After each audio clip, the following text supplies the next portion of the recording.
In 2019, the third film in the Hell House franchise, Hell House 3 Lake of Fire, was released. I was curious when this first came out as to how the plot of this movie would be. It really felt like to me everything that the Abaddon, everything around it, and the story had been told in the first two movies, and there really wasn't much left to do. For the most part, I was pretty much right on this assessment. The third film follows mostly the same storyline as the first two. A group of ignorant people enter the house planning to put on a play. Soon, though, strange activity happens in the home, and it all culminates in a disaster on opening night. In general, I thought this movie was better than the second one, but of course, worse than the original. In fact, it was really a big step down from the first one, much like the second Hell House. The film centers on a young woman reporter and her cameraman working for Morning Mysteries, being selected to document the play and the behind-the-scenes action. The play is being put on by billionaire media mogul Russell Wynn. Russell is young, charismatic, and very influential, often persuading actors to stay on despite these supernatural experiences they have. I have to say much of this story feels a little bit forced and unrealistic. Russell's crew seems completely unfazed by the events that have happened here in just the last 10 years at the Abaddon Hotel. I mean, when you think about it, not only was there the Hell House deaths, and also the deaths from Hell House 2, but also numerous people went missing while going into the house.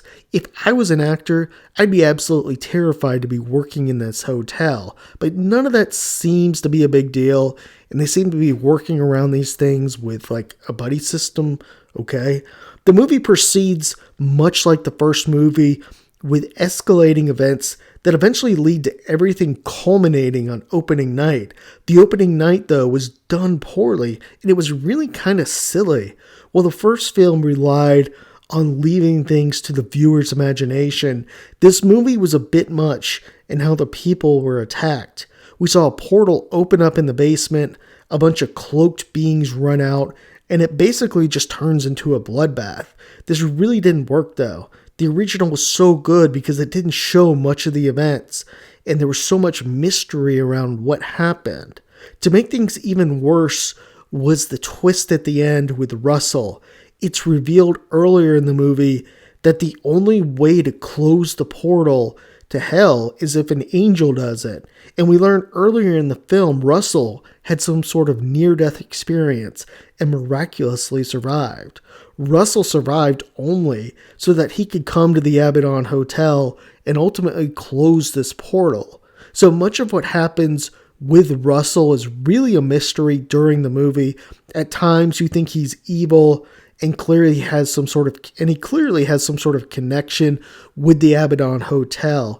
It's not clear though what it is. I also found it strange earlier in the film that a billionaire would be so hands-on with a small play, and this really should have been a warning sign, because why would a billionaire be so invested in such a small project? Now, one of the things I really didn't like about the movie was that everyone slaughtered ended up surviving. That to me was just weird. And I also didn't like the end, how it showed the original cast. They're stuck in there, and the writers tried to create this feeling of nostalgia by bringing them back. I'm never a big fan when movies do this. Now, based on the ending, it really seems like the Hell House story has been closed.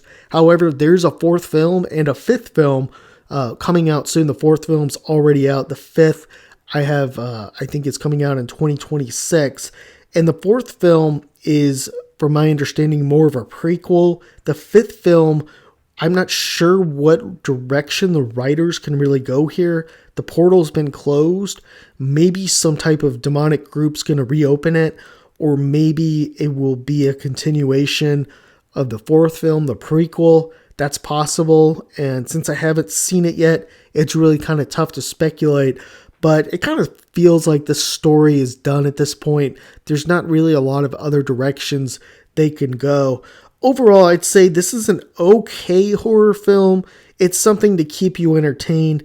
It's certainly a big step down from the first movie, though, but I thought it was better than the second one.